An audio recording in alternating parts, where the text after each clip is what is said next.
I stood on that graduation stage at State University diploma, clutched in my sweating palms, scanning the sea of 3,000 faces for my parents. 4 years of pre-med studies, countless sleepless nights, a perfect 4.0 GPA, and acceptance to medical school. This was supposed to be our moment of triumph. Instead, I watched my father Frank storm through the crowd, climb onto the platform, and slap me so hard across the face that the microphone picked up the sound. "You don't deserve that degree," he screamed, his voice echoing across the stunned auditorium. My mother Linda followed, her face twisted with rage as she shrieked, "You're just a failure in a gown." Security rushed toward us while 3,000 people sat in horrified silence, but they had no idea what devastating secret I had discovered just 2 hours earlier about their real motivations. The morning of graduation had started like a dream. Sarah, my girlfriend of 3 years, called me at 7 a.m. from her apartment across town, her voice bubbling with excitement. "Jackson, I can't believe this day is finally here," she said, and I could hear the smile in her voice. "My brilliant future doctor is about to walk across that stage." We talked about our plans, my medical school starting in the fall, her graduate program in psychology, the small apartment we would share near campus. Looking back now, I should have seen the signs much earlier. Growing up in our modest, split-level house in suburban Columbus, Ohio, money was always the undercurrent of every conversation. My father Frank worked as an insurance adjuster, spending his days calculating other people's losses, while my mother Linda taught 3rd grade at the local elementary school. They weren't poor, but they weren't comfortable either. Every family dinner included discussions about bills, every vacation was carefully budgeted, every purchase required lengthy deliberation. But their obsession with my future career went beyond normal parental pride. From the time I was 12 years old, they spoke about my becoming a doctor with an intensity that felt more like desperation than encouragement. "Jackson's going to take care of us when we're old," my mother would tell neighbors. "He's our ticket to a better life," my father would add with a laugh that never quite reached his eyes. I sacrificed everything for their dream that had somehow become mine.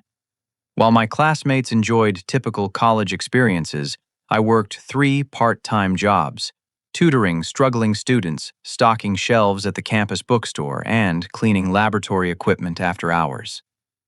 I lived on instant ramen and peanut butter sandwiches, wore the same 5 shirts in rotation, and turned down countless social invitations because I couldn't afford the expense. My parents called me every Sunday, and the conversations always followed the same pattern. They would ask about my grades first, then my MCAT preparation, then my medical school applications. Personal happiness, friendships, or any interests outside of medicine were dismissed as distractions from your real purpose. When I mentioned Sarah, they tolerated the relationship only because she was also pre-med and understood the importance of your career. The morning of graduation, I drove to their hotel room at the Hampton Inn to pick them up for the ceremony. They had driven down from Columbus the night before, and I was looking forward to finally sharing this moment with them after 4 years of relentless work. I used my spare key to enter their room, calling out that I had arrived early. The room was empty, but I noticed an open envelope on the dresser that had clearly been torn open hastily. The return address caught my eye. Whitman Rodriguez and Associates, a prestigious law firm in downtown Columbus. Curiosity overcoming manners, I glanced at the letter inside.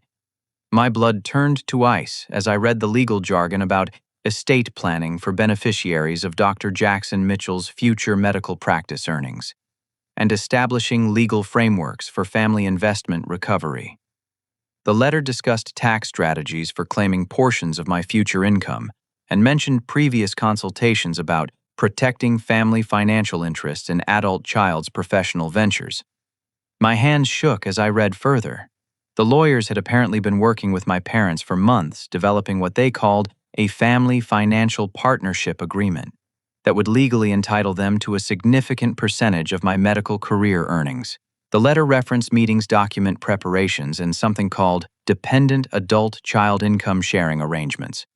I heard their voices in the hallway and quickly replaced the letter, but my mind was reeling. When they entered the room, chattering about the beautiful campus and how proud they were, I could barely look at them. "Mom, Dad," I said, my voice strangely steady. I saw the letter from the law firm. The silence that followed felt like a physical weight. My father's face hardened while my mother's expression shifted from confusion to something that looked almost like panic. "Jackson, you don't understand," Frank began, but I cut him off. "I understand perfectly," I said, surprised by the calmness in my own voice. "You've been planning to take my money before I've even earned it. You've been treating me like an investment instead of your son." Linda stepped forward, her teacher's voice taking on that patronizing tone I remembered from childhood. "Ugh, sweetie, we've sacrificed so much for your education. We refinanced the house, we took out loans, we gave up our own dreams. It's only fair that we share in the success we helped create. Mercy." The word came out louder than I intended.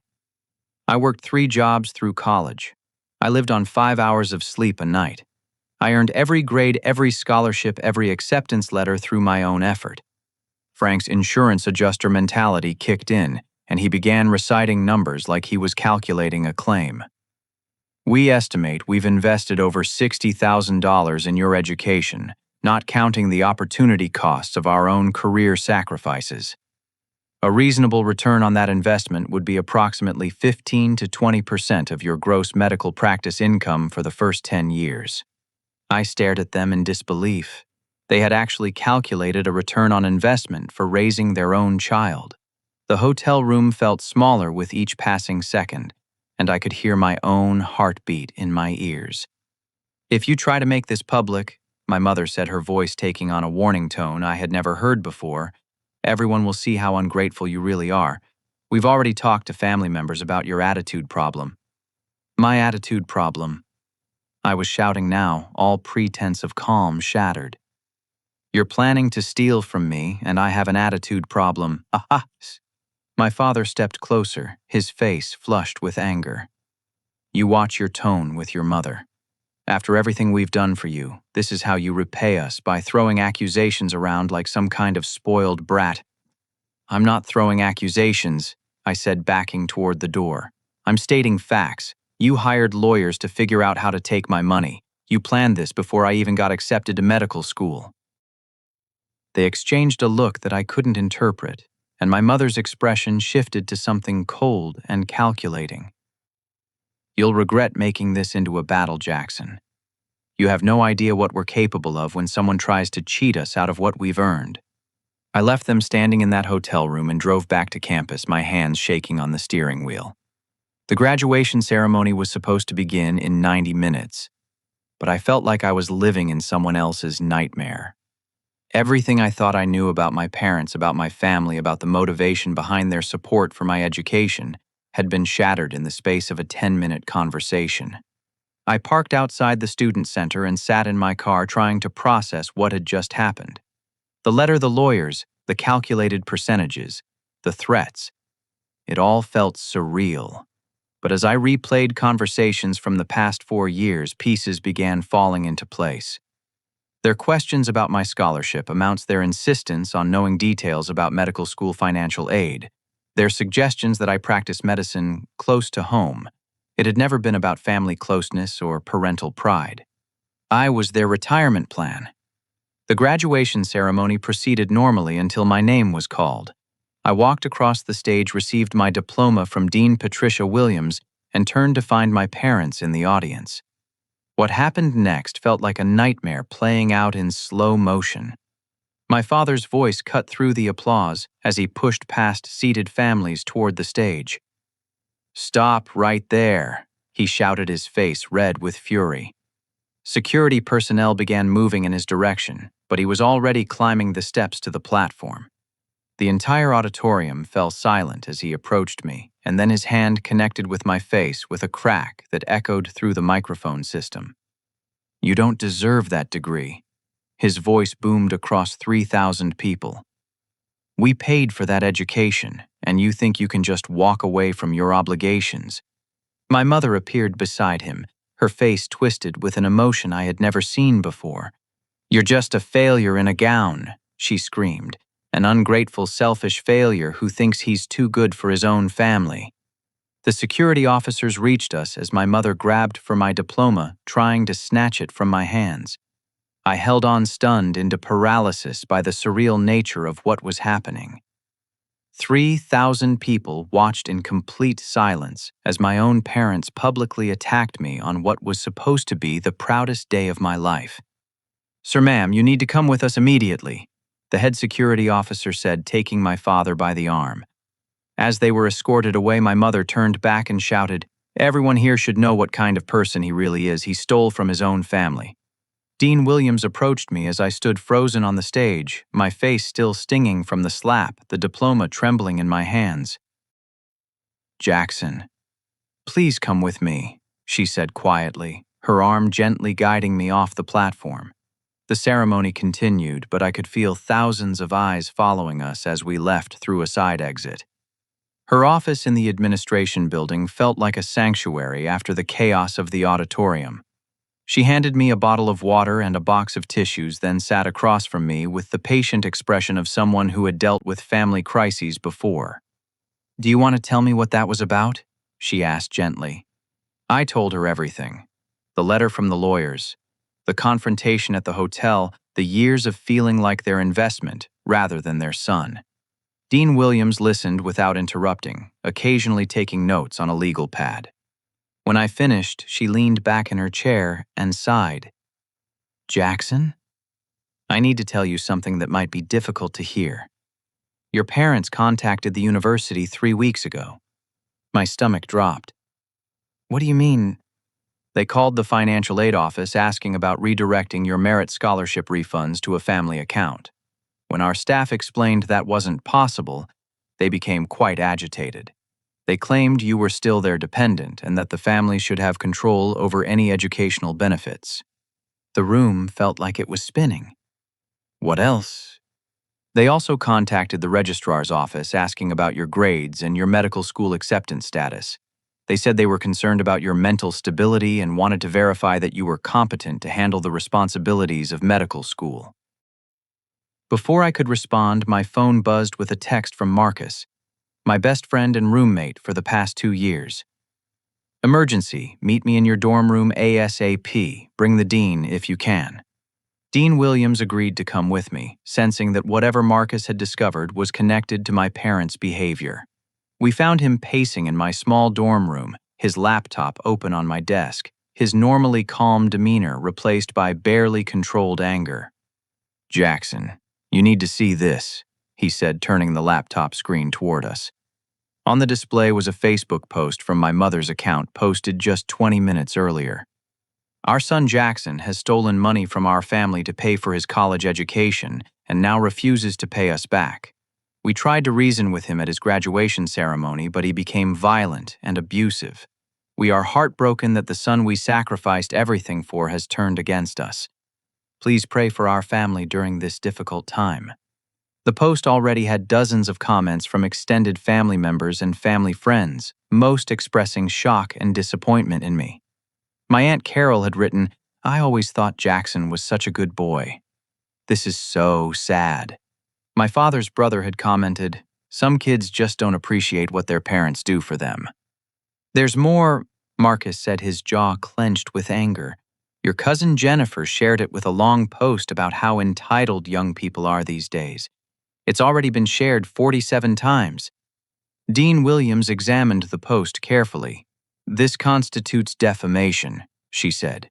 "They're making false public statements about you that could damage your reputation and your medical school prospects." I slumped into my desk chair, overwhelmed by the realization that my parents had planned this entire scenario. The graduation confrontation wasn't a spontaneous outburst. It was a calculated performance designed to support their narrative that I was an ungrateful, abusive son who owed them money. "There's something else," Marcus said, his voice dropping to an almost whisper. "I've been documenting some things for the past few months ever since I started noticing how weird your phone calls with them were getting." He pulled out his own phone and played an audio recording. My mother's voice was clearly audible, apparently unaware that Marcus was in the room during one of our weekly calls. Jackson needs to understand that we own his future, she was saying to someone else, presumably my father. If he thinks he can just walk away from this family after we've invested so much in him, he's going to learn a very expensive lesson. The recording continued with her discussing backup plans and mentioning something about insurance policies and making sure we're protected if he tries to cut us out. My hands were shaking as Marcus played another recording, this one from just 2 weeks earlier. My mother was on the phone with what sounded like an insurance agent asking about adding me as a policyholder without my knowledge. He's going to be a doctor, she was explaining, and we need to make sure the family is covered under his future practice insurance. He's not good with paperwork, so we handle all his important documents. Dean Williams stood up abruptly. Jackson, this goes beyond family disagreement. What you're describing sounds like identity theft and fraud. Your parents have been attempting to access your financial information without your consent, and they're now engaging in public defamation. She picked up her phone and dialed the university's legal aid office. Beth Crawford needs to see a student immediately, she said. It's urgent. As we prepared to leave for the legal aid office, my phone rang. It was Sarah, and I could tell from her voice that she had seen the Facebook posts. Jackson, my dad wants to help, she said without preamble. Sarah's father was a private investigator who specialized in financial crimes. He says what your parents are doing follows a pattern he's seen in other family fraud cases. He wants to meet with you tonight. I looked around my dorm room at the graduation cap sitting on my bed at the diploma I had worked so hard to earn at Marcus and Dean Williams, who had rallied to support me when my own parents had turned against me. For the first time since reading that letter in the hotel room, I felt like I wasn't facing this alone. Tell him yes, I said. And Sarah, thank you for believing me. Always, she replied. We're going to figure this out. Your parents picked the wrong person to mess with. As we walked across campus toward the legal aid office, Dean Williams put a supportive hand on my shoulder. Jackson, I want you to know that the university stands behind you completely. What happened today was unacceptable, and we're going to make sure you have all the support you need to deal with this situation. For the first time in hours, I felt a spark of hope. My parents might have thought they held all the cards, but they had underestimated the network of people who actually cared about my well-being rather than my potential earning capacity. The game was just beginning, and I was no longer playing by their rules. Beth Crawford's office in the University Legal Aid Center looked more like a detective's workspace than a lawyer's office.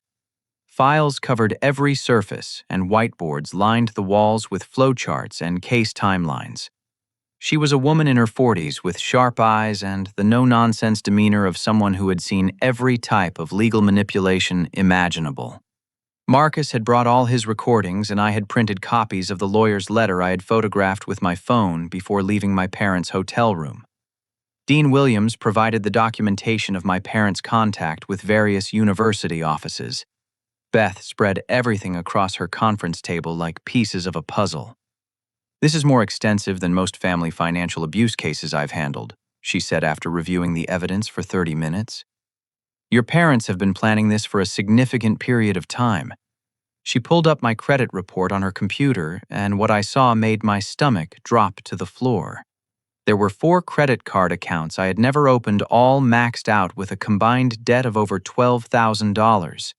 The accounts had been opened during my freshman year with charges for everything from home improvements to vacation expenses. I never applied for these cards, I said, staring at the screen in disbelief. The applications were submitted using your social security number and university address, Beth explained. But look at the contact phone number listed for all of them. It's your parents' home number. They've been making minimum payments to keep the accounts current, but the debt is accumulating in your name. Sarah's father, Detective Tom Harrison, arrived as Beth was explaining the credit card fraud. He was a tall man with graying hair and the calm presence of someone accustomed to dealing with complicated investigations. He listened to our summary of events, then pulled out a thick file folder. I've been making some calls since Sarah told me about your situation, he said.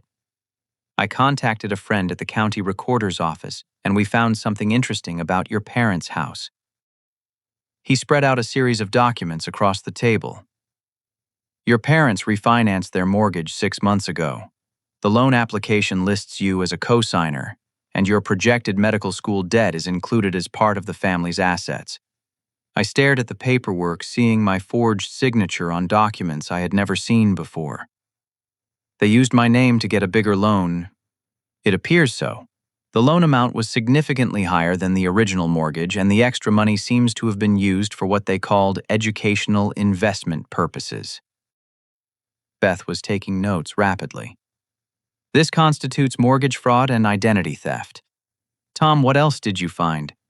Detective Harrison opened another folder. I also looked into their tax filings. For the past 2 years, they've been claiming Jackson as a dependent and reporting his work-study income as family income. They've been collecting tax benefits based on his student status while he's been filing his own independent tax returns. The room was spinning as I tried to process the scope of their deception. Every aspect of my adult financial life had been manipulated without my knowledge. Beth pulled up more records on her computer, cross-referencing bank account numbers and financial transactions. Jackson, do you remember receiving your scholarship refund checks each semester? She asked. No, I said slowly. I was told they were applied directly to my tuition and housing costs. They were deposited into an account, Beth said, showing me bank records on her screen. But not the account you might expect. The records showed that for the past 2 years, my scholarship refund checks had been deposited into a joint account belonging to my parents. Over $8,000 in refunds that should have come to me had been redirected to their account. Detective Harrison leaned forward. There's more. I contacted the financial aid office at your medical school. Your parents called them 2 weeks ago, claiming to be your financial representatives. They requested detailed information about your loan packages and asked about family income requirements for need-based aid. They're trying to position themselves as your financial managers, Beth explained. If they can establish legal authority over your finances, they can access your medical school loans, control your residency income, and essentially own your entire career. My phone rang, and I saw it was Emma, my 17-year-old sister. I had been so focused on my own situation that I hadn't considered how this might be affecting her. I answered the call, putting it on speaker with Beth's permission. Jackson. Emma's voice was shaky and frightened. Where are you? Mom and Dad came home from your graduation really angry, and they're saying terrible things about you. They told me you stole money from the family and that you're trying to ruin their lives. Emma. I'm at the university with some people who are helping me figure out what's going on. Are you okay? Are they treating you all right? I don't know, she whispered. They made me sign some papers earlier today. They said it was for college financial aid applications, but something felt wrong about it. Jackson, I'm scared. Detective Harrison was already reaching for his phone. Emma, this is Detective Harrison. I'm a friend of your brother's. Can you describe the papers you signed? There were a lot of them, she said, her voice barely audible. Something about power of attorney and bank account access. They said it was normal paperwork that all college-bound students have to sign. Beth and Detective Harrison exchanged grim looks. Emma, Beth said gently, you might be in danger. Your parents have been stealing your brother's money and identity. If they had you sign power of attorney documents, they might be planning to do the same thing to you. The silence on the phone stretched for several seconds before Emma spoke again. Jackson, there's something else. I work part-time at the bookstore and I've been saving for college. But when I checked my bank account yesterday, almost all my money was gone. Mom said there were family expenses that had to be covered. My heart sank as I realized that Emma was already being victimized in the same way I had been. How much money, Emma? I had saved $3,400 over the past 2 years, she said, starting to cry. There's only $200 left in the account. Detective Harrison stood up and began pacing. We need to get Emma out of that house immediately. If they're escalating their financial abuse to include her, she's not safe there. Emma, I said, "Can you get to somewhere public, maybe your work or a friend's house?" "I'm at the bookstore now," she said. "I came here after they started arguing about you. I didn't want to be around all the anger." Beth was already making phone calls to social services and family court, trying to arrange emergency protection for Emma. Detective Harrison was coordinating with his contacts in the police department to begin formal fraud investigations. As the legal machinery began moving around us, I sat in Beth's office trying to comprehend the full scope of my parents' betrayal. This wasn't just about greed or disappointment in my career choices. They had systematically stolen from both their children, manipulated our financial futures, and planned to control our adult lives through legal manipulation. "Jackson," Detective Harrison said, sitting back down across from me. "We're going to catch them. But I need you to understand that this is going to get worse before it gets better. Your parents have invested significant time and money into this scheme. When they realize we're investigating them, they're going to fight back hard." "What do you mean?" I asked. "They're going to try to discredit you," Beth explained. "They've already started with the Facebook posts. But based on what we've discovered today, I suspect they have other plans to make you look unstable or incompetent." Detective Harrison nodded grimly. "In my experience with family financial abuse cases, the perpetrators often try to have their victims declared mentally incompetent. If they can convince a court that you're unable to manage your own affairs, they can gain legal guardianship and control everything you earn for the rest of your life." The implications of what he was saying hit me like a physical blow. My parents weren't just trying to steal money from me, they were trying to steal my entire future, my autonomy, my right to make decisions about my own life. "We're not going to let that happen," Beth said firmly, "but we need to be strategic about how we proceed. We're going to build an airtight case that proves their pattern of fraud and manipulation, and we're going to make sure Emma is protected while we do it." As evening fell over the campus, I realized that my life had fundamentally changed in the space of a single day. The parents I thought I knew had never existed. The family I thought I belonged to had been an illusion built around their financial ambitions. But for the first time since finding that letter in their hotel room, I felt like I had allies who were fighting for me, rather than trying to profit from me. The investigation was just beginning, but I was no longer facing this alone. Over the next week, the true scope of my parents' financial manipulation came into sharp focus. Emma had moved in temporarily with Sarah's family, and Detective Harrison had arranged for a uniformed officer to escort her to collect her belongings from our parents' house. She returned with a box of documents that would prove crucial to our case. "They kept everything," Emma said, sitting in Beth's office with papers spread across the conference table. "Every financial document, every forged signature, or every piece of evidence of what they've been doing." Among the documents were power of attorney forms that Emma had signed believing they were college financial aid applications. The paperwork gave my parents complete control over her bank accounts, her future student loans, and even her medical decisions. There were also draft documents with my name on them, apparently prepared in anticipation of getting me to sign similar agreements. But the most damning evidence was a detailed spreadsheet on my father's computer that outlined their long-term financial strategy. The document, titled Investment Recovery Plan, laid out their projected returns from both Emma's and my future earnings. They had calculated that I would earn approximately $1.2 million during my first 10 years as a physician, and they expected to claim 30% of that income through various legal mechanisms. Emma's portion was even more disturbing. They had planned to keep her at home after high school, ostensibly to save money on college expenses, while using her part-time income and eventual full-time wages to pay down the mortgage they had fraudulently obtained in my name. "They never intended for me to go to college at all," Emma said, her voice hollow with the realization. "All those conversations about my future, all the encouragement about my grades, it was all lies. They wanted me to be their live-in caregiver and income source." Detective Harrison had been working with the FBI's Financial Crimes Unit, and their investigation had uncovered additional layers of fraud. My parents had been intercepting my mail for months, including medical school correspondence that I had never received. Acceptance letters, scholarship notifications, and financial aid documents had all been redirected to their address. "They've been responding to your medical school communications," Agent Rebecca Moore from the FBI explained during our meeting at the federal building downtown. "They contacted the admissions office claiming to be your financial advisors and requested that all future correspondence go through them." Agent Moore spread out copies of emails that my parents had sent to my medical school, my future residency programs, and even potential employers. In each communication, they presented themselves as my financial managers and requested access to information about my future income potential.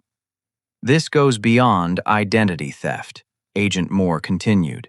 "They've been impersonating you in official communications and making financial commitments in your name. They signed you up for a high-interest loan program that you never applied for, using your medical school acceptance as collateral. The loan documents showed that my parents had borrowed $15,000 against my future medical career, with repayment terms that would have required me to pay back over $30,000 during my residency years. The loan company believed I had requested the money for living expenses during medical school." Sarah's presence throughout these meetings kept me grounded as the evidence mounted. "How did they think they could get away with all this?" she asked during one particularly difficult session. Beth pulled out another folder. "Because they had a comprehensive legal strategy. We found correspondence with 3 different lawyers who specialize in what they call family asset protection. The letters revealed that my parents had been shopping for legal representation to help them establish guardianship over me as an adult. They had consulted with lawyers about claiming I was financially irresponsible, emotionally unstable, and unable to manage my own affairs. One of the lawyers they consulted actually refused to take their case," Beth continued. "He sent them a letter stating that their plan appeared to constitute financial abuse and advising them to seek family counseling instead. But the other 2 lawyers had been more accommodating.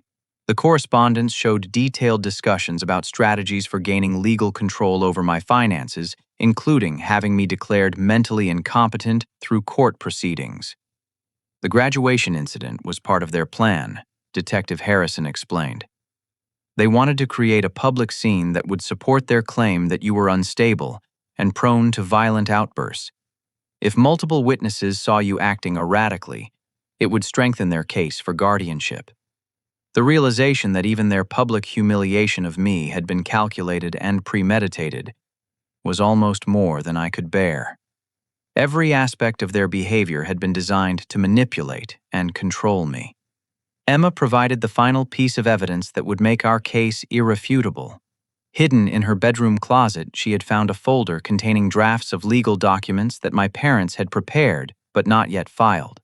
Among them was a petition for adult guardianship that painted me as mentally ill, financially reckless, and dangerous to myself and others. "Listen to this," Emma said, reading from the petition. "Jackson Mitchell has demonstrated a pattern of irrational behavior, including aggressive confrontations with family members, poor financial decision-making, and an inability to understand the consequences of his actions. For his own protection and the safety of his family, we request that the court grant guardianship to his parents, who have managed his affairs successfully throughout his educational career. The petition requested authority over my medical decisions, my financial accounts, my living arrangements, and even my career choices. If successful, it would have given them legal control over every aspect of my adult life." "They were planning to file this petition the week after your graduation," Beth explained. "The public incident was supposed to be evidence of your instability, and the Facebook posts were designed to build community support for their narrative." Agent Moore leaned forward. "There's one more thing you need to know.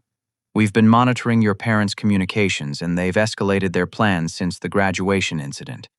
They're now claiming that you've threatened them and that they fear for their safety." She showed me a police report that my parents had filed 2 days after graduation, claiming that I had made threatening phone calls and sent intimidating text messages. The report described me as increasingly unstable and suggested that I might be dangerous. "Of course, we know these claims are false because we've been documenting your actual whereabouts and communications," Agent Moore said. "But this shows how far they're willing to go to support their narrative." The scope of their planning was breathtaking in its thoroughness and chilling in its implications. They had spent months creating a legal and social framework that would have trapped me in a web of false documentation and fraudulent claims. If I hadn't discovered that letter in their hotel room, if Marcus hadn't been recording their phone calls, if Detective Harrison hadn't investigated their financial activities, their plan might have succeeded. "We have enough evidence to file federal charges," Agent Moore said. "Identity theft, mail fraud, bank fraud, wire fraud, and conspiracy. But I want to give you the opportunity to confront them first under controlled circumstances." "What do you mean?" I asked. "We want to arrange a meeting where they think they have the upper hand," Detective Harrison explained. "If we can get them to admit their plans on recording, it will make the criminal case even stronger." The idea of facing my parents again, knowing everything I now knew about their manipulation and planning, felt overwhelming. But I also realized that this might be the only way to fully protect myself and Emma from their schemes. "They still think they hold all the cards," Sarah observed. "They don't know we've discovered the extent of their fraud." "Exactly," Agent Moore said. "If we can get them to reveal their plans voluntarily, believing that you're ready to capitulate to their demands, we can capture evidence that will ensure they never have the opportunity to do this to anyone else." I looked around the table at the people who had rallied to support me. Beth with her legal expertise, Detective Harrison and Agent Moore with their investigative skills, Sarah with her unwavering belief in me, and Emma with her courage to escape and help build our case. My parents had underestimated the power of genuine relationships built on trust rather than financial exploitation. They had assumed that everyone operated according to their transactional worldview, where love and support were contingent on financial benefit. "Let's do it," I said. "Let's give them enough rope to hang themselves." The trap was about to be set, and this time I would be the one controlling the outcome.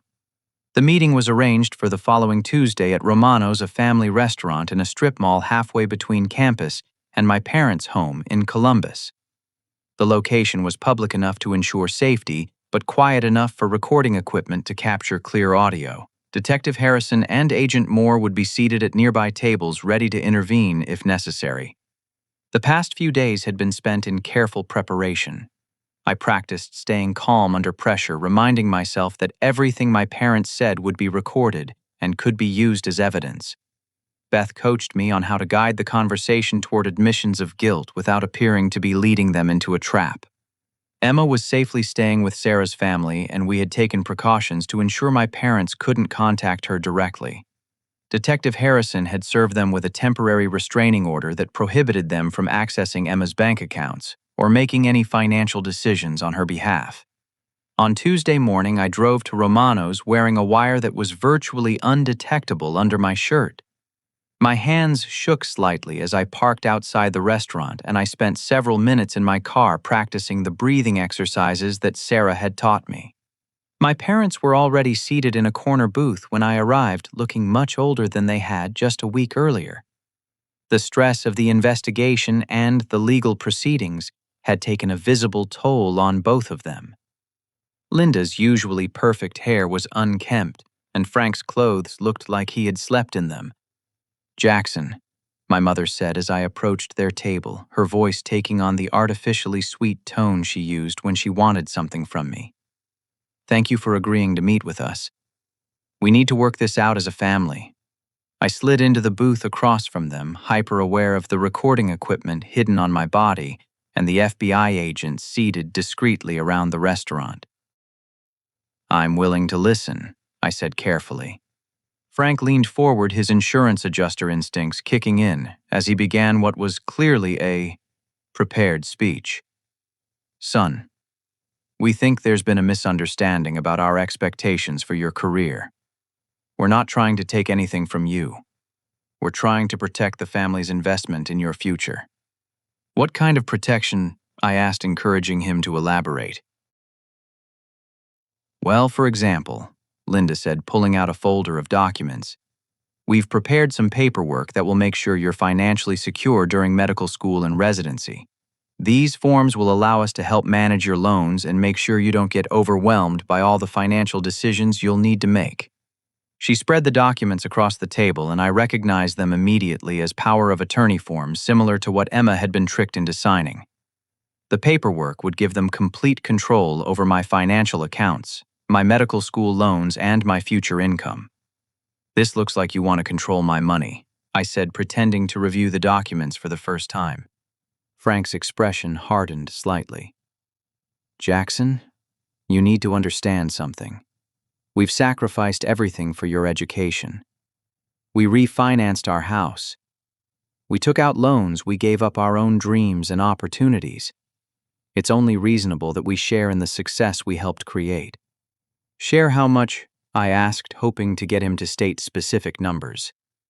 "We've calculated that a fair return on our investment would be approximately 25 to 30% of your gross income for the first 15 years of your practice," Linda said matter-of-factly.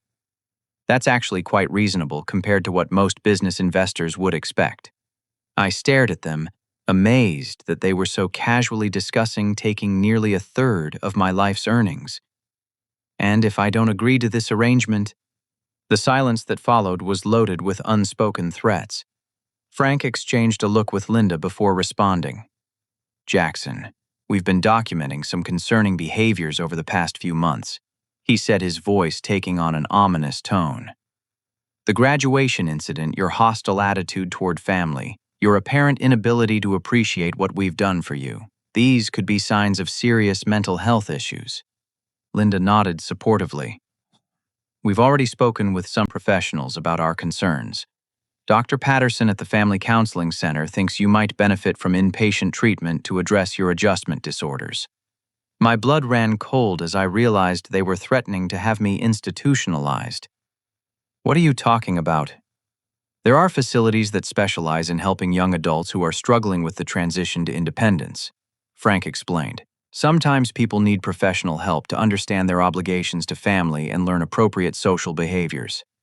They were describing psychiatric facilities, but their true motivation was, clearly, financial control. If they could have me committed as mentally incompetent, they would gain legal authority over all my decisions. "We've also been in touch with your medical school," Linda continued. "We felt they should be aware of our concerns about your emotional stability and your fitness for the demanding responsibilities of medical practice." The threat was becoming explicit now. They were planning to sabotage my medical career unless I gave them control over my finances. "You contacted my medical school?"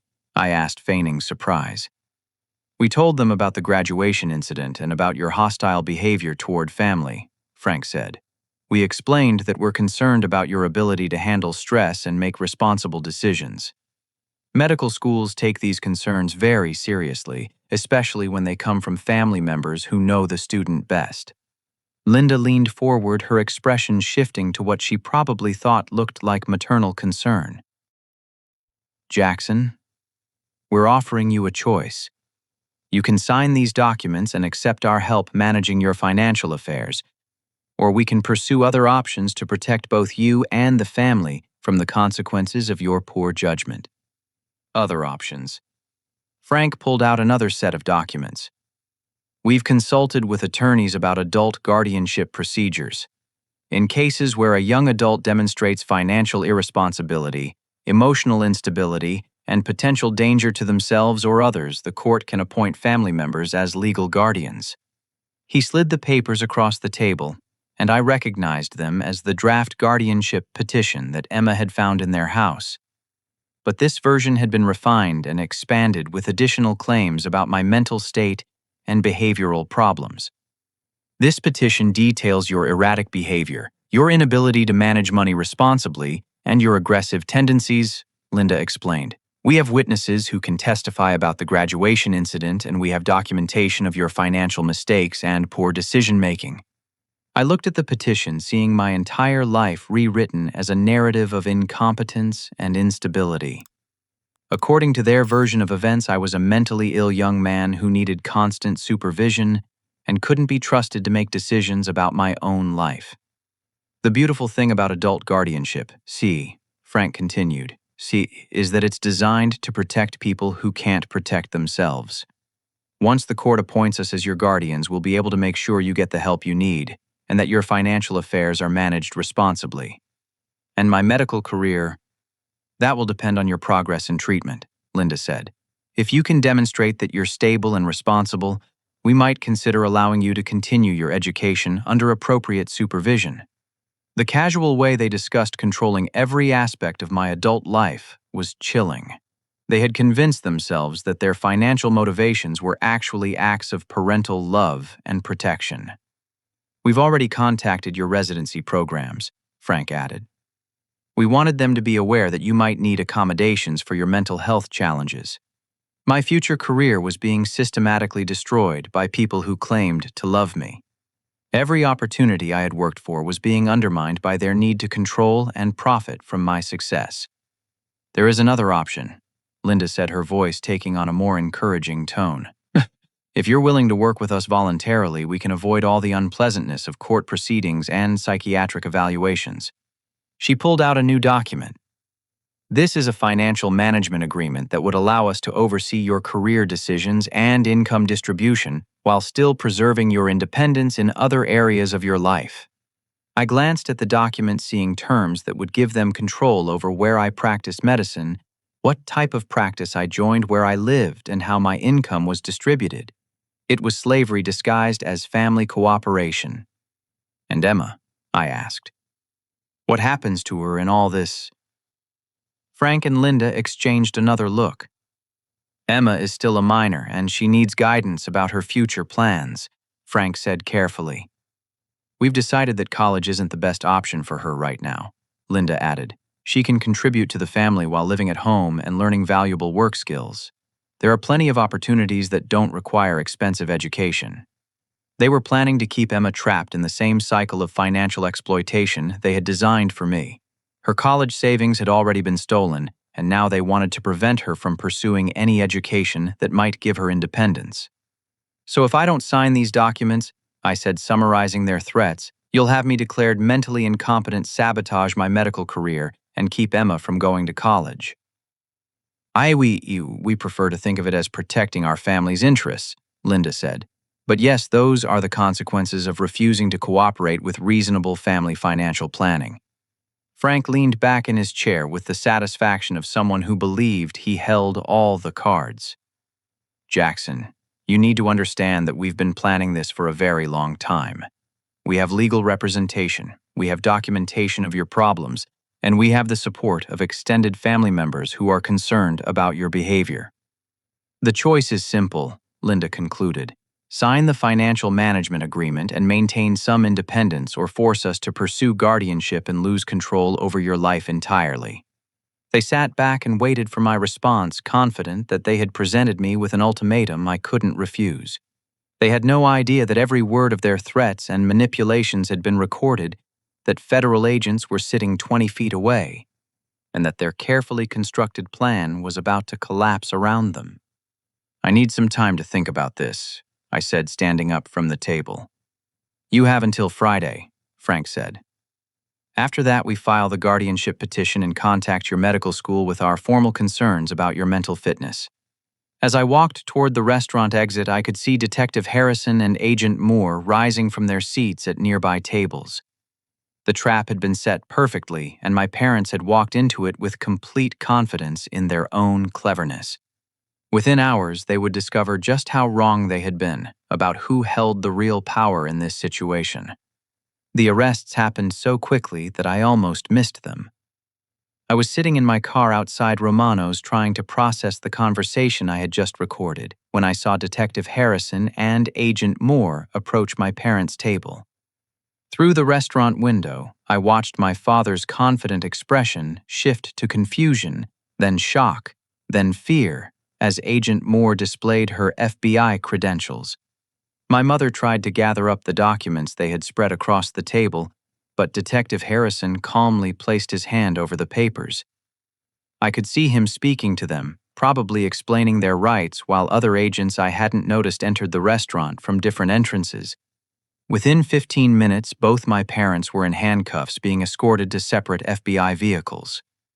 The financial management agreements, the guardianship petitions, and all the other documents they had brought to threaten me were now evidence in a federal criminal case.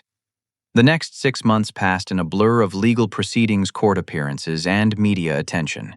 The case attracted significant coverage because of the unusual nature of the crimes and the systematic way my parents had planned to exploit their own children. During the investigation that followed their arrest, even more evidence came to light. Federal auditors discovered that my father had been embezzling from his insurance company's client settlement funds, using my stolen identity to hide the money trail. My mother had been taking money from her school's fundraising accounts and replacing it with funds stolen from Emma's and my accounts, creating a complex shell game that had been going on for over 3 years. The trial began on a cold February morning in federal court. I sat in the witness section with Emma Sarah and Detective Harrison, watching as the prosecution laid out the full scope of my parents' financial crimes. The evidence was overwhelming: forged documents, fraudulent loan applications, stolen mail, manipulated bank accounts, and recorded admissions of their plans for financial control. Beth Crawford had prepared me thoroughly for my testimony, but nothing could have prepared me for the moment I had to look directly at my parents while describing how their manipulation had affected my life. They sat at the defendant's table wearing orange jumpsuits, their faces showing no remorse or recognition of the damage they had caused. When I testified about finding the lawyer's letter in their hotel room, my mother actually rolled her eyes. When I described their threats to have me declared mentally incompetent, my father shook his head as if I was lying. Even facing federal charges and overwhelming evidence, they maintained the attitude that they were the victims of an ungrateful son. Emma's testimony was even more powerful. She described years of financial control, the theft of her college savings, and the power of attorney documents she had been tricked into signing. When the prosecutor asked her how the experience had affected her, she looked directly at our parents and said, "They taught me that love shouldn't come with a price tag and that real family supports your dreams instead of trying to own them." The most damning testimony came from Dr. Patricia Patterson, the family counselor my parents had claimed was recommending psychiatric treatment for me. Dr. Patterson testified that my parents had approached her asking how to have an adult child declared mentally incompetent, and when she refused to support their plan, they had threatened to report her to the state licensing board for refusing to help a family in crisis. The evidence of their planning was presented in meticulous detail.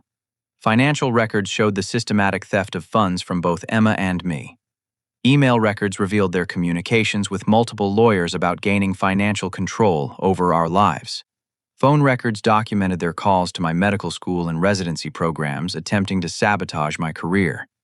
But the most shocking revelation came when the prosecution played the recordings from our meeting at Romano's.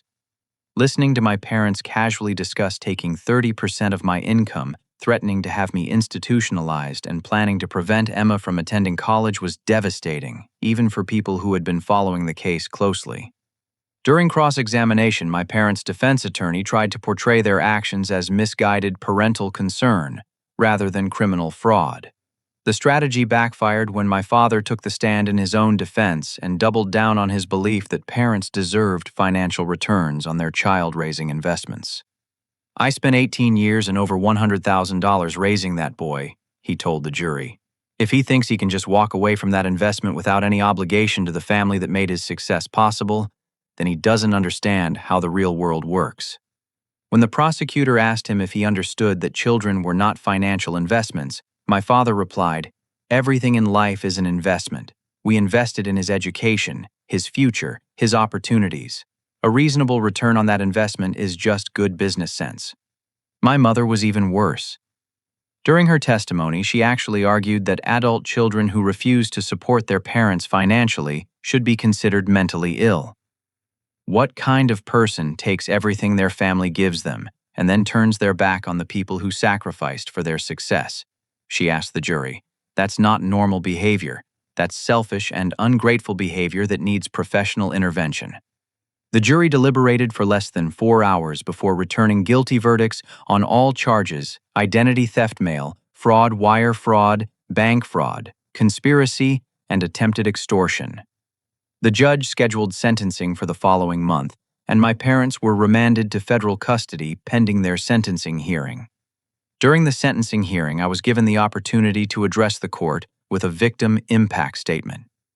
I had spent weeks preparing what I wanted to say, but when the moment came, I spoke from the heart about the difference between love and control, between family support and financial exploitation. Your Honor, I said, looking directly at my parents for the last time. I spent my entire childhood believing that my parents loved me. Now I understand that they saw me as a business opportunity. Real love wants the best for someone without expecting anything in return. What my parents did was the opposite of love. It was ownership disguised as family loyalty. I talked about the impact their manipulation had on my ability to trust people, on my relationship with Sarah, on my medical school experience.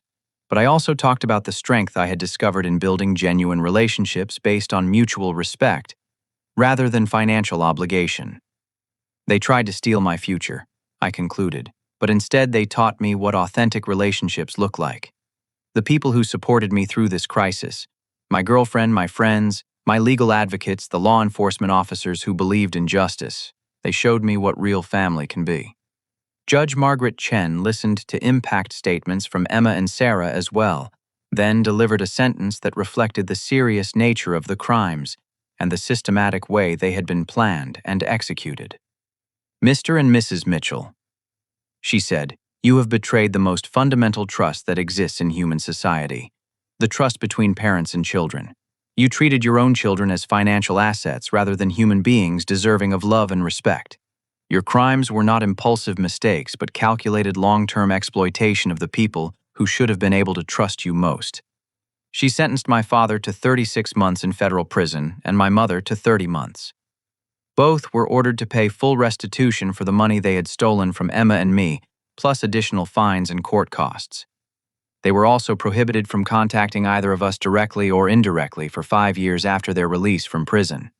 As the marshals led them away, my mother turned back and shouted, "You'll regret this. You'll never be successful without family support." Even in that moment, facing years in prison, she still believed that her financial manipulation had been justified. Outside the courthouse, Agent Moore explained what would happen next. The restitution payments will be handled through the court system, she said. Your parents' assets, including their house and retirement accounts, will be liquidated to pay back what they stole from you and Emma. Detective Harrison shook my hand. Jackson? I've worked a lot of financial crime cases, but I've never seen anything quite this systematic or this cold-blooded. You and Emma showed incredible courage in standing up to them. Emma, who had just turned 18 and was preparing to start college with the scholarship money we had recovered, put her arm around my shoulder. We did it, she said simply. We broke free. As we walked down the courthouse steps, I realized that the graduation day that had started as a celebration of my academic achievements and ended with public humiliation had actually been the beginning of my real education. I had learned lessons about manipulation and authenticity, about the difference between conditional and unconditional support, and about the strength that comes from building relationships based on genuine care rather than financial obligation. My parents had tried to own my future, but instead they had taught me the value of freedom. They had tried to control my success, but instead they had shown me what real success looked like. The ability to build a life based on your own values and surrounded by people who support your dreams without expecting to profit from them. The legal battle was over, but the real victory had been won months earlier when I chose to fight for my right to determine my own future.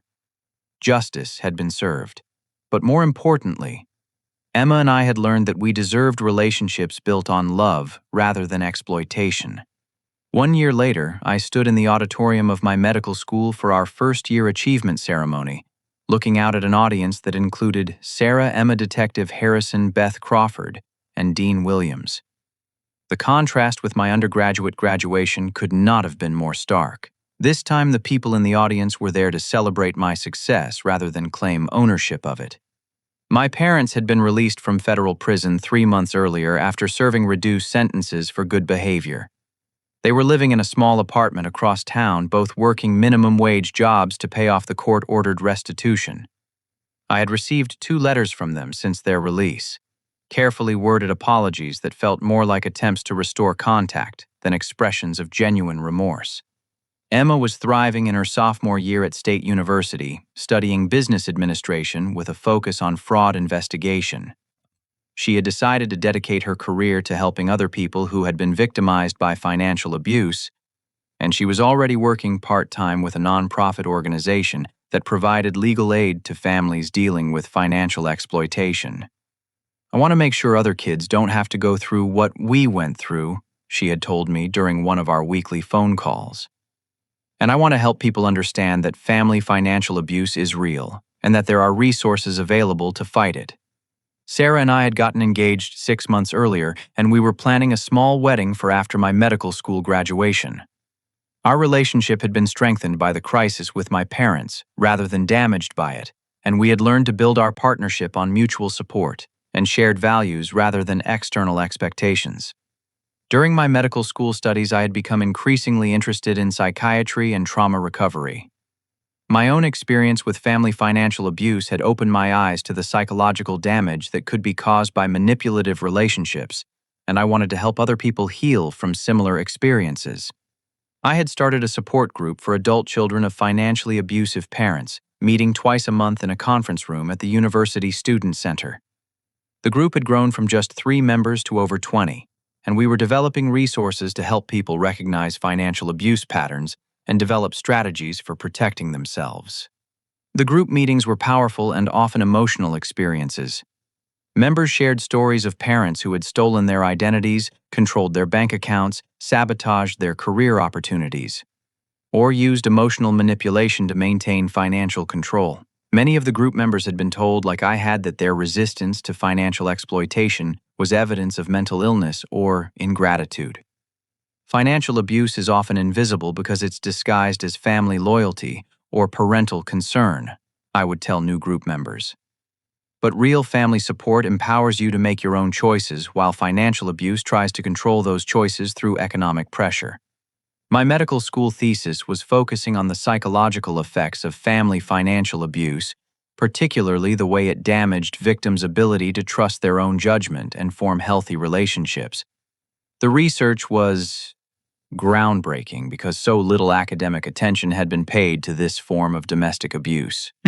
Dean Williams had become one of my strongest advocates, and she had helped me develop protocols for identifying and supporting students who were being financially manipulated by family members. The university had implemented new policies to protect students' financial aid information and to provide counseling resources for those dealing with family financial abuse. "Your case changed how we think about family involvement in students' educational experiences," she told me during one of our regular check-ins. "We realize that not all family support is actually supportive, and that sometimes we need to protect students from the people who claim to have their best interests at heart." 6 months after my parents' release from prison, I received a third letter from them. This one was different from the previous attempts at contact. Instead of asking for forgiveness or trying to justify their actions, it was a simple acknowledgement of the damage they had caused. Jackson and Emma. The letter read, "We have spent the past year in counseling, both individual and couples therapy, trying to understand how we became the kind of people who would exploit our own children. We realize now that our behavior was not motivated by love or concern for your well-being, but by our own fear and greed. We treated you like investments rather than human beings, and we are deeply ashamed of the pain we caused you both. We do not expect forgiveness, and we do not expect a relationship with either of you. We only want you to know that we recognize the wrong we did, and that we are committed to becoming better people, even if it's too late for our family." The letter went on to describe the therapy they were receiving and the steps they were taking to understand and change their behavior patterns. They mentioned that they had contacted the other families they had borrowed money from to make arrangements for repayment, and that they were working with a financial counselor to develop healthier attitudes toward money and relationships. Emma and I discussed the letter during one of her visits to my campus. "Do you think they're really changing?" she asked. "I think they're trying to," I replied. "But change takes time, and trust has to be rebuilt through consistent actions, not just words." We had both decided to maintain our boundaries while remaining open to the possibility of eventual reconciliation. Our therapist had helped us understand that forgiveness didn't require immediate restoration of relationship, and that it was healthy to protect ourselves while our parents worked on their own recovery. The most rewarding part of my healing process had been the opportunity to help other people who were dealing with similar situations. Through the support group, my research, and my advocacy work with the university, I was able to transform my traumatic experience into a source of strength and purpose. During my second year of medical school, I was invited to speak at a national conference on family financial abuse. Standing in front of an auditorium filled with legal advocates, social workers, and law enforcement officers, I told my story and talked about the resources that had helped me escape my parents' manipulation. Financial abuse thrives in isolation and secrecy, I told the audience. The perpetrators convince their victims that their exploitation is normal family behavior and that resistance is a sign of mental illness or ingratitude. But when victims find supportive communities and professional advocates, they can break free from these manipulative relationships and build healthier lives.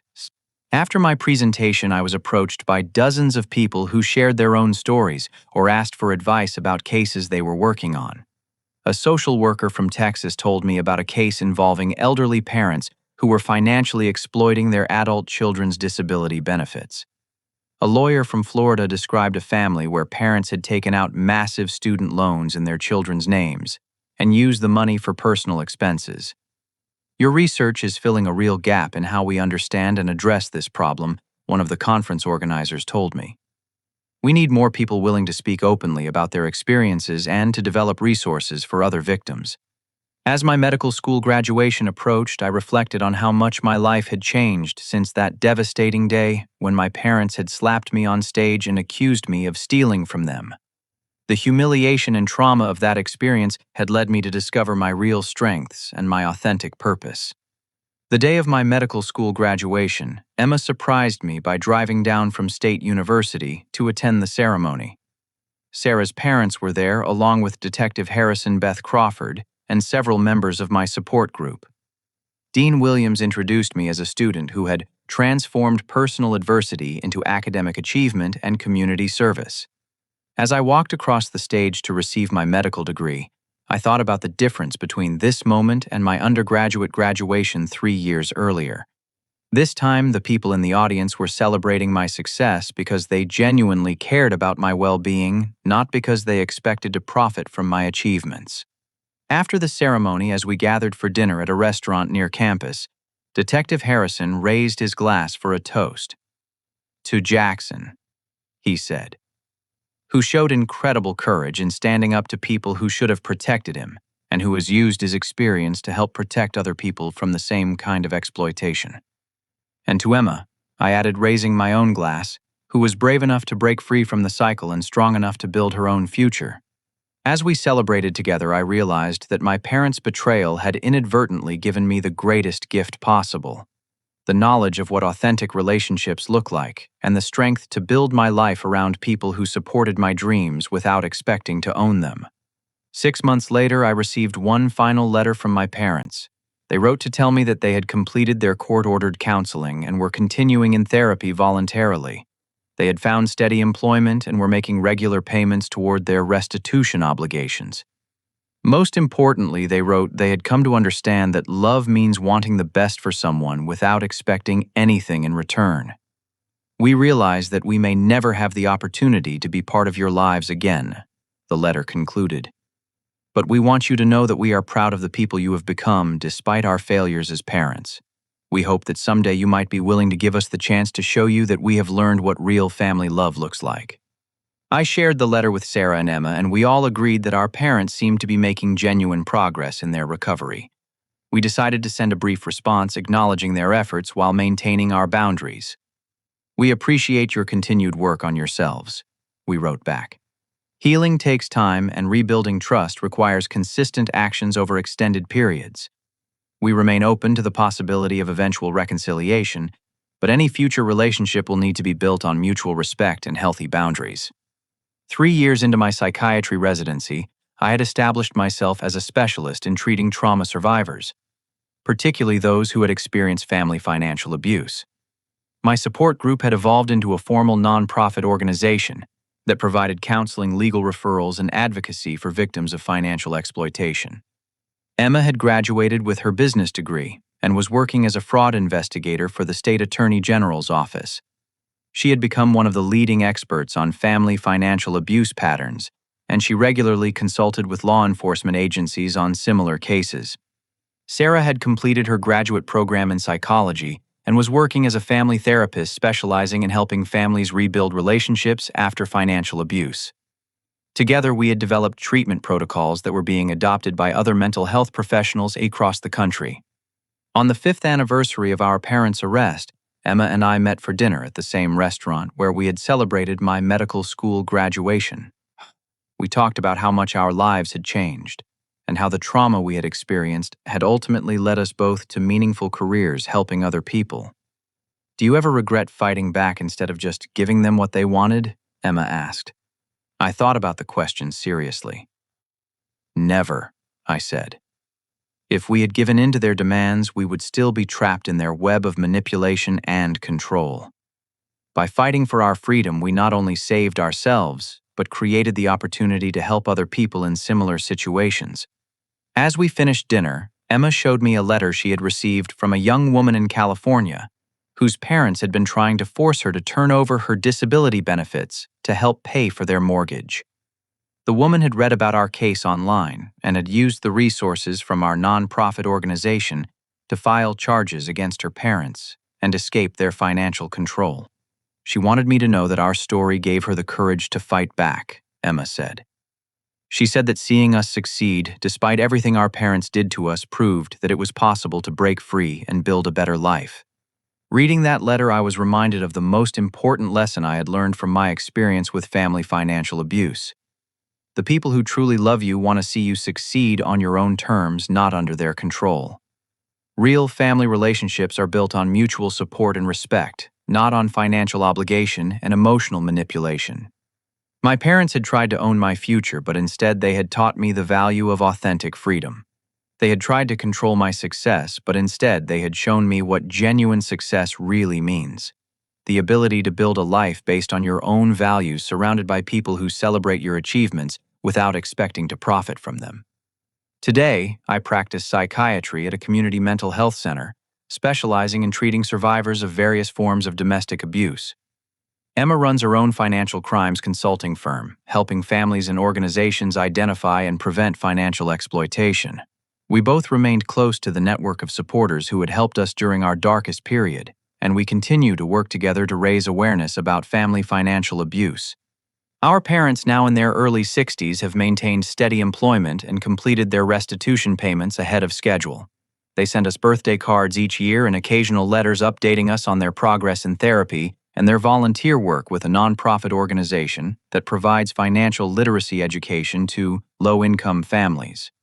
Last year, for the first time since their arrest, Emma and I agreed to meet with them for coffee in a public place. It was an awkward but hopeful conversation, filled with careful boundaries and honest acknowledgement of the damage that had been done. They seemed genuinely different, humbler, more reflective, and more interested in our well-being than in our financial prospects.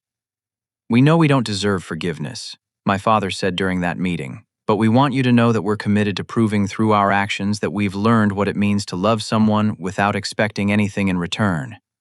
The meeting didn't lead to an immediate restoration of our family relationship, but it opened the door to the possibility of eventual healing. We agreed to continue occasional contact while maintaining the healthy boundaries that had allowed us to rebuild our lives. As I write this 7 years after that devastating graduation day when my parents publicly humiliated me and accused me of stealing from them, I am filled with gratitude for the journey that experience set in motion. The trauma they inflicted led me to discover my real purpose, my authentic relationships, and my capacity to transform suffering into service. The greatest lesson I learned is that authentic love empowers rather than controls, supports dreams rather than trying to own them, and celebrates success rather than demanding payment for it. Financial abuse is a real form of domestic violence that thrives in secrecy and isolation, but it can be overcome through community support, professional advocacy, and the courage to fight for your own freedom. To anyone who might be experiencing similar manipulation from family members or loved ones, I want you to know that you deserve relationships based on genuine care rather than financial exploitation. You have the right to make your own choices about your career, your money, and your future. There are people and organizations ready to help you break free from controlling relationships and build the life you truly want. Real family supports your dreams without expecting to own them. Real love wants the best for you without demanding payment for that support. And real success is measured not by how much money you can generate for other people, but by how authentically you can live according to your own values while contributing positively to the world around you. The slap my father delivered on my graduation day was intended to humiliate and control me. Instead, it became the catalyst for my liberation and the beginning of a life built on authentic relationships and genuine purpose. Sometimes the worst things that happen to us become the foundation for the best things we can offer to others. Have you ever experienced financial manipulation from family members, and how did you find the courage to set boundaries? I would love to hear your thoughts and experiences in the comments below. If this story resonated with you, please consider liking this video and subscribing to our channel for more stories about overcoming adversity and building authentic relationships. Sharing this content helps us reach other people who might be struggling with similar situations and need to know that freedom and healing are possible. Thank you for taking this journey with me, and I wish you the strength to build relationships based on genuine love and mutual respect, rather than control and exploitation.